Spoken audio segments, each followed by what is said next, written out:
À lire à la une des quotidiens de ce 14 février, la prochaine présidentielle au Gabon, le projet d'adoption du Faso Damphani comme tenue scolaire et les menaces de mort contre les contrôleurs de l'ASULC.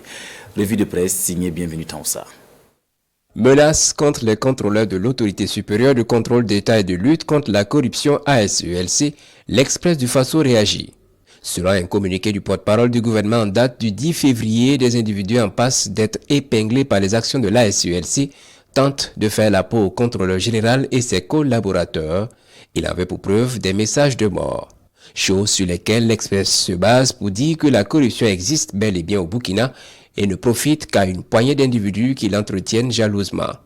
Pour ce journal, il y a donc nécessité et urgence de passer à la vitesse supérieure en engageant des actions fortes afin de mettre hors d'état de nuire ces personnes dont l'objectif est de se faire, je cite, des sous, amasser des richesses et appauvrir les Burkinabés.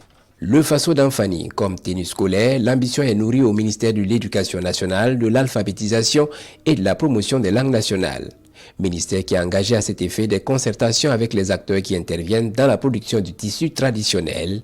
Le journal Le Pays affirme que l'idée est bonne, puis souligne que si elle est menée à terme, l'initiative est bénéfique aussi bien pour le système éducatif que pour l'économie nationale. Mais pour que ce projet puisse tenir toutes ses promesses, le MENA-PLN doit fixer de bonnes bases, prévoir par exemple une subvention pour réduire la facture pour les parents et réduire également le coût de confection du Faso Damphani, plaide ce journal.